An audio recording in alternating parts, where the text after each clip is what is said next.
E aí, pessoal, boa tarde. Estamos de volta com aquela questão que a gente deixou no segundo bloco para vocês, que foi a questão 46, que diz o seguinte: em Pernambuco, as manifestações religiosas não só representam o acervo cultural do Estado, mas também regulam as relações sociais e o calendário festivo. Sobre esse tema, analise as afirmativas a seguir. Como eu já tinha falado para vocês, a prova do SSA de Sociologia costuma pegar uma questão da cultura da cidade do Recife ou da cultura do estado de Pernambuco, então é importante estar atento, atenta aos movimentos culturais da cidade e do estado. Vamos às alternativas. Número 1, a padroeira do Recife é Nossa Senhora do Carmo. Julho é o mês de homenagens e devoção a ela, momento em que as pessoas se reúnem na Igreja da Matriz, no centro do Recife. Primeira alternativa, verdadeira. Segundo, os terreiros de candomblé do Recife saem em caminhada pelas ruas dessa cidade na segunda sexta-feira de novembro para relembrar a luta de Zumbi dos Palmares e de negros oprimidos pelos portugueses, além de utilizarem o momento como espaço de reivindicação política. Ok.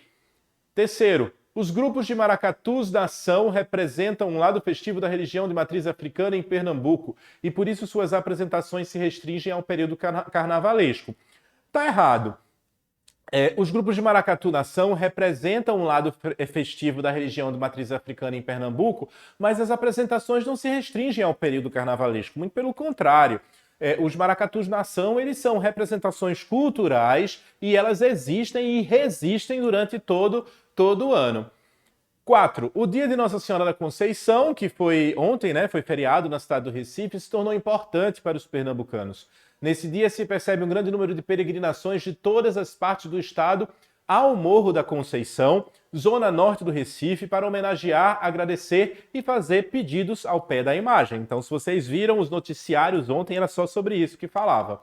E número 5, os neopentecostais. Os neopentecostais, eles são uma dissidência, digamos assim, dos pentecostais. Eles costumam ser menos rígidos, com hábitos morais menos rígidos do que os pentecostais, mas ainda tem aquele hábito, por exemplo, de falar em línguas, né? Então, os neopentecostais são bastante representativos na vida religiosa dos pernambucanos, isso é verdade.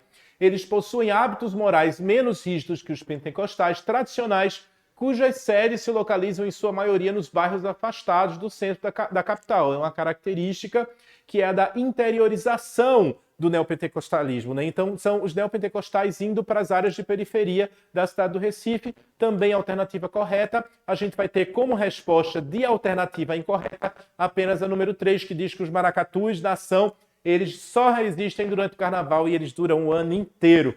Vamos à próxima. Leia o texto a seguir. A criação da sociologia deu visibilidade à dimensão social da condição humana, portanto, permitiu compreender o homem como ser social. O homem existe como ser social e não como um indivíduo que existe em si e para si.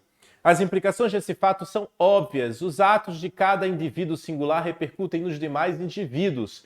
Cada ação realizada por um indivíduo implica sua responsabilidade social por aquilo que foi feito. Vamos ver as alternativas e qual é a pergunta.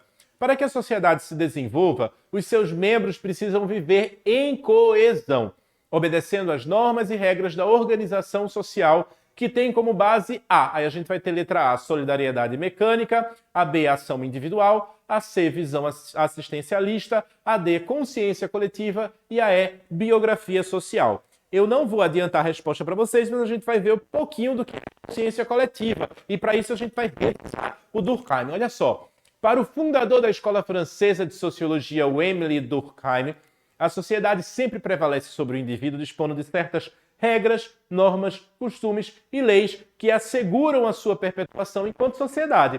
Essas regras e leis, elas independem do indivíduo e elas pairam acima de todos, formando uma consciência coletiva que dá o sentido de integração entre os membros da sociedade. Ou seja, essa consciência coletiva, ela é maior do que a minha consciência individual. Ela é tão grande que ela influencia nas minhas decisões. Então, a consciência coletiva, ela molda os meus hábitos, os meus costumes, a minha forma de agir. Ela me limita, ela me orienta de que forma eu devo me comportar para que eu possa respeitar essas normas que são habituais.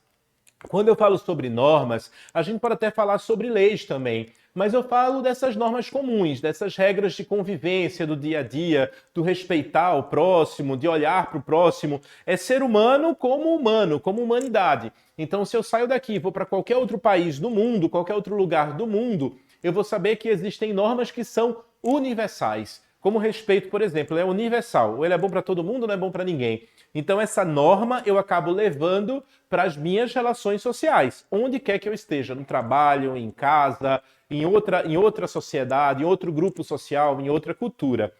Elas se solidificam, essas normas e regras, em instituições que são a base da sociedade e que correspondem, nas palavras de Durkheim, a toda crença e todo comportamento instituído pela coletividade. Então, as instituições, elas reproduzem essas normas e regras que vêm da vida social. E o conceito de consciência individual estaria ligado às crenças e aos sentimentos pessoais que nos tornam indivíduos únicos, nos possibilitando termos personalidade própria.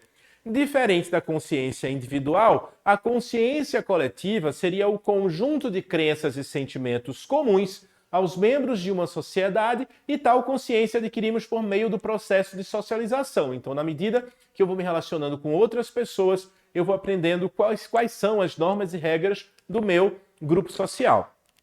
Para Durkheim, a consciência coletiva, ela independe do indivíduo. Ela existe antes do indivíduo e influencia este em sua formação de consciência, em sua formação da consciência individual. Então, essa consciência coletiva, como eu disse, ela paira sobre a gente e, por pairar sobre a gente, ela influencia individualmente nas nossas decisões, na nossa forma de nos relacionar em sociedade.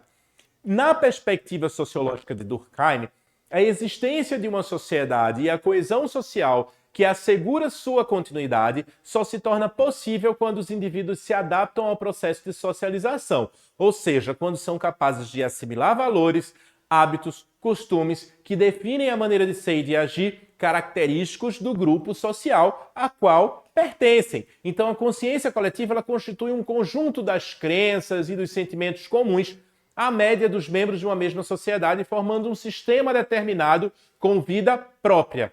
A consciência coletiva é capaz de coagir ou constranger os indivíduos a se comportarem de acordo com as regras de conduta prevalecentes. Então, se você não se comporta de acordo com as normas de conduta do grupo social, você é colocado à margem dele, porque existem normas e regras que são criadas pelas sociedades ou pelos grupos ou pelos coletivos.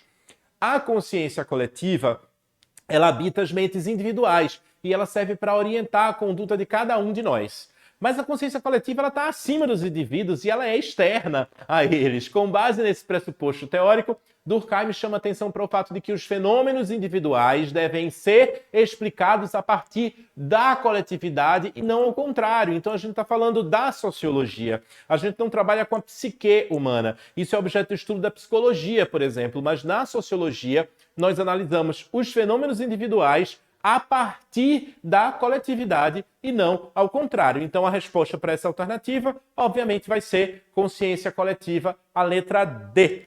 Muito assunto para a gente poder tratar de uma única questão. Vamos para a próxima agora, para ver se ela é mais tranquila. Muito pelo contrário, é um texto enorme. Mas a resposta é super facinho. Olha só. O modo como o conhecimento científico estava estruturado na época de Auguste Comte não abarcava os fatos sociais. O estudo do homem na sua relação com a sociedade ainda estava fora do teor de cientificidade almejado. Dentre as principais categorias de fenômenos naturais, que já tinham sido elevados, segundo Comte, ao estado positivista, encontramos os fenômenos astronômicos, os da física terrestre, olha só, tem uma dica aí, física terrestre, os da química e os fisiológicos.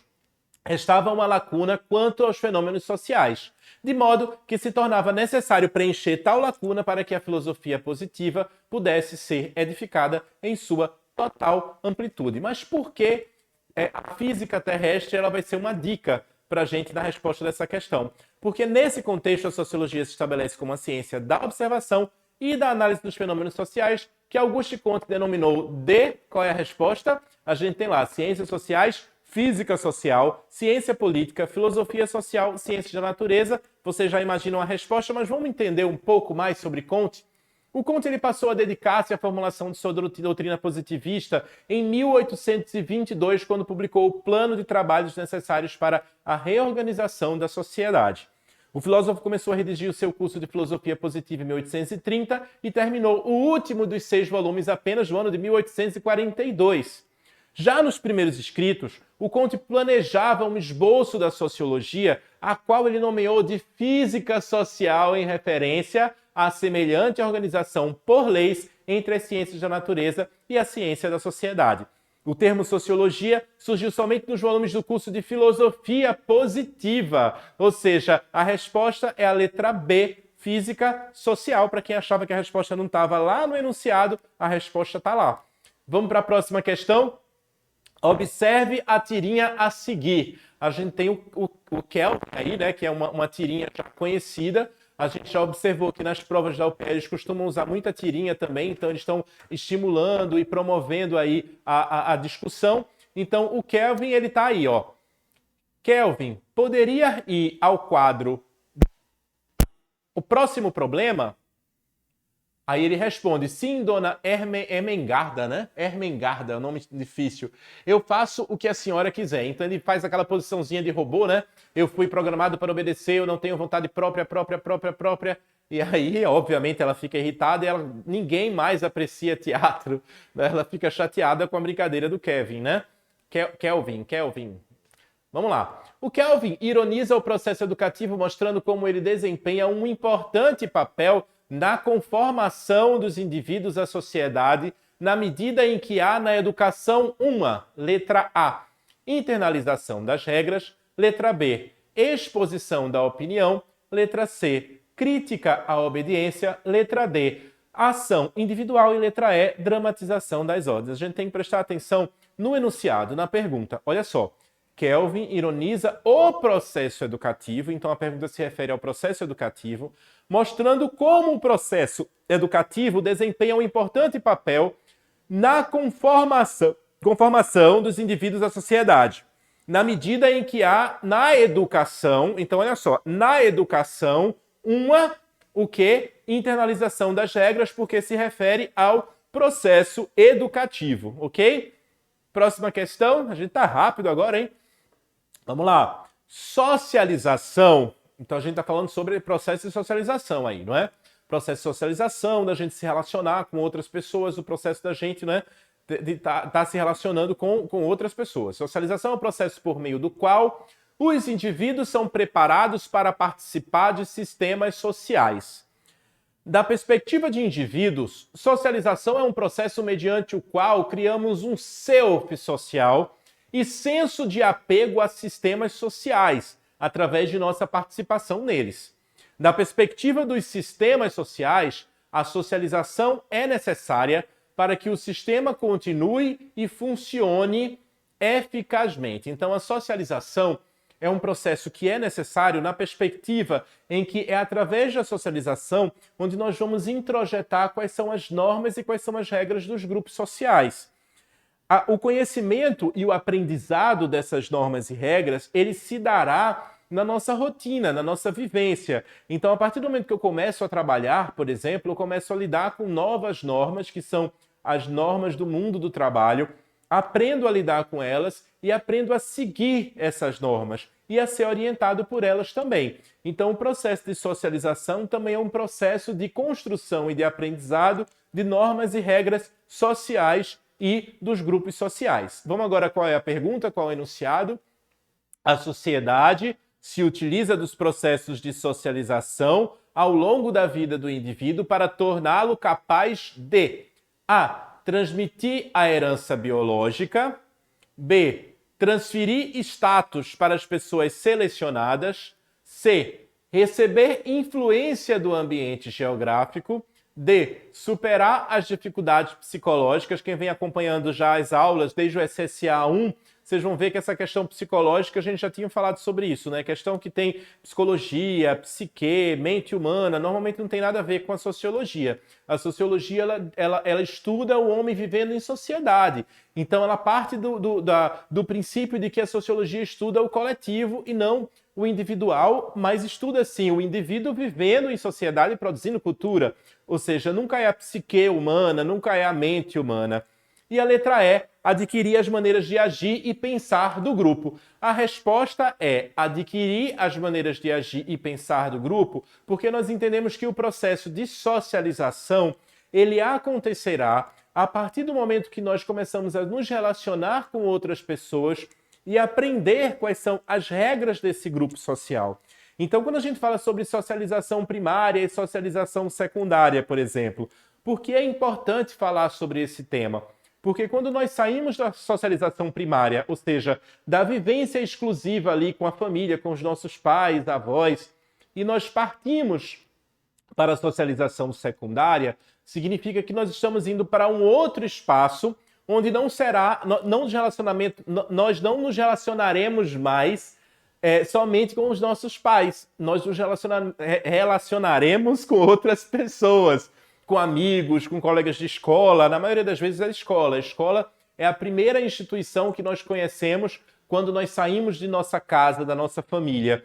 Então, lá na escola, nós vamos aprender outras normas e outras regras, que são não só as regras escolares, mas as regras familiares, por exemplo. A forma como nós nos relacionamos com os nossos pais não será a mesma maneira que nós nos relacionamos com os nossos amigos. E é nessa relação que aí a gente vai chamar de processo de socialização, onde a gente passa a se socializar, a se habituar a regras e a normas, que são regras e normas desse grupo social especificamente e de outros grupos sociais que a gente venha se relacionar na nossa vida social. Viver em sociedade é se relacionar com pessoas. O ser humano é um ser gregário. E por ser um ser gregário, o ser humano ele precisa estar o tempo inteiro interagindo e convivendo com outras pessoas. Como diz o filósofo, é impossível ser feliz sozinho. Vamos para a próxima questão. Essa é uma questão longa, tem 2 textos para a gente ler. Venho dizendo para vocês que as questões da UPE costumam ser questões longas, com muito texto, com muita leitura, tá certo? Mas fiquem atentos à leitura, fiquem atentas à leitura, que as questões não costumam ser tão complexas assim. Analise os textos a seguir. Texto 1. Saísse uma música para uma parada ou uma festa e lá estavam infalíveis as capoeiras à frente, gingando, piruetando, manobrando cacetes e exibindo navalhas. Esse é um texto do Mário 7, se chama Machabombas e Maracatus, é uma publicação que se chama Machabombas e Maracatus. Vamos para o próximo. Texto 2.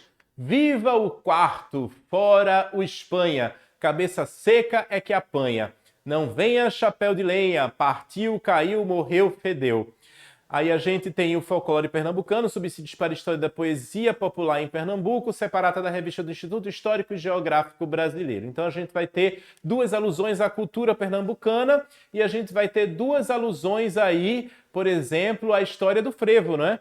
Então vamos ao enunciado da questão. A capoeira é uma herança cultural de matriz africana que influenciou a vida dos pernambucanos e sua visibilidade nas manifestações populares contribuiu para o ou para a. Letra A. Formação de grupos marginalizados pela cultura. Não é isso, né? Criação do balé popular do Recife. Letra C. Surgimento do frevo como dança popular do carnaval. Opa! Letra D. Construção da Igreja Nossa Senhora dos Pretos no centro do Recife. E letra E. Fortalecimento das políticas de segurança pública por causa dos conflitos. Então a gente vai ter a capoeira aí como uma enorme referência ao surgimento do frevo. O frevo que é tão pernambucano, tão recifense, não é? O surgimento do frevo como dança popular do carnaval e vem origem os passos do frevo a todos aqueles passos, né, do jogo, da capoeira. Então a capoeira influencia diretamente no surgimento do frevo. Letra C é a resposta. Eu queria voltar a uma questão que é uma questão super complexa, que eu tive hoje com o pessoal do Dom Bosco, certo? Lá em Casa Amarela, o pessoal do Dom Bosco, a gente trabalhou muito essa questão, discutiu muito essa questão, é uma questão que eu gosto muito, que a gente vai aproveitar esses momentos finais para a gente voltar para ela, tá certo? Dei uma carreirinha para ver se a gente conseguia voltar. Uma questão que fala sobre Max Weber, é uma questão complexa e que costuma cair tanto nas provas do Enem quanto nas provas do seriado. A gente tem 5 minutos, consigo voltar. A questão é essa aqui. É uma questão super bacana, uma questão que eu gosto e é uma das minhas preferidas dessas provas aí do seriado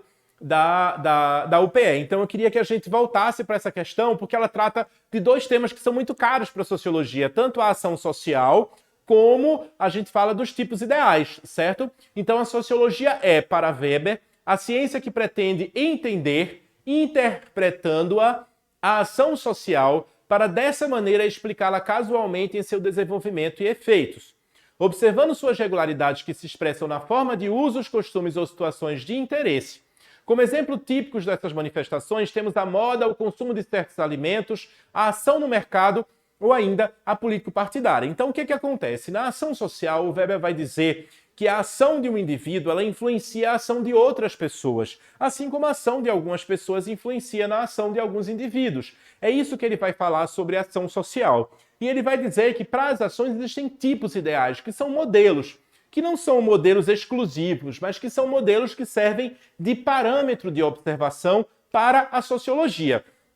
Então a gente parte do pressuposto que o conceito básico para Weber é o de ação social, onde os outros influenciam na ação de um indivíduo e o indivíduo influencia na ação de outras pessoas, mas eu queria falar um pouquinho aqui sobre esse texto. Uma conduta do ser humano com significado subjetivo, ou seja, a pessoa age naturalmente, e esse agir naturalmente é que influencia a ação de outras pessoas, que orienta seu comportamento racional. É importante lembrar que quando a gente fala sobre comportamento racional, a gente está falando do ser humano. O ser humano é um ser racional, e é isso que nos difere de outros animais da natureza, porque nós conseguimos pensar. Perdão, desde cedo dando aula, gente, tô assim já, a voz já está acabando, mas vamos lá. Esse significado subjetivo, ele quer dizer que, embora o ser humano ele tenha um comportamento racional, ele também age de forma subjetiva e de forma objetiva. Então a racionalidade está no sentido que o ser humano, ele é um ser pensante. Ele pensa de forma racional, mas ele pode agir de forma subjetiva e agir de forma objetiva. O amor, por exemplo, ele é subjetivo, mas o trabalho, a rotina diária são coisas objetivas. Lavar um prato, preparar um alimento. Às vezes, né? Porque às vezes preparar um alimento ele também se dá de forma subjetiva. Quando você faz uma receita especial, a receita da sua avó, a receita que a sua mãe fazia. Ou seja, o significado subjetivo ele também pode habitar nesse comportamento racional, tendo em vista a ação do outro ou dos outros. Eu faço esse esquema, que é um esquema super fácil da gente poder se orientar, falta pouquinho tempo, mas vai dar tempo da gente poder discutir os tipos sociais. Olha só, conduta do ser humano com um significado subjetivo, ele orienta o seu comportamento que vai orientar a ação do outro ou dos outros. Então, nada mais é a ação social do que o comportamento de um indivíduo que age naturalmente, mas acaba influenciando outras pessoas.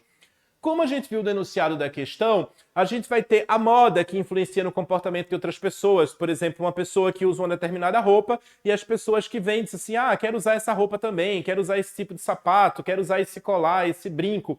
Então a moda, as pessoas estão influenciando outras pessoas a se vestir ou a se comportar daquela maneira, e a gente vai ter outros instrumentos aí de convencimento também. Mas falando ainda sobre a ação social, um exemplo muito comum é a seta do carro, né? Quando ela clica para a direita ou para a esquerda, certo? Temos 1 minuto só, vamos lá. Direita ou esquerda, ela está orientando o comportamento das outras pessoas que vêm atrás, certo? Indo diretamente aos tipos ideais, a gente vai fazer uma revisão bem rápida. A ação tradicional, que é aquela voltada ao costume e à tradição familiar. A ação afetiva, que é fundamentada pelos sentimentos de qualquer ordem. E a ação racional, que ela pode ser com relação a valores, que são convicções, o dever, a dignidade, ou com relação a fins, que fundamenta-se numa avaliação da relação entre meios e fins. Então, a ação social está na questão, a moda do consumo de certos alimentos, a ação no mercado, ou ainda a político-partidária também está na questão, e é a influência que a gente exerce sobre outras pessoas. Essa questão tá na aula da gente, pode voltar para ela e preste atenção nos tipos ideais do Max Weber, que com certeza tem questão aí na prova do SSA. Gente, abraço para vocês e até a próxima aula.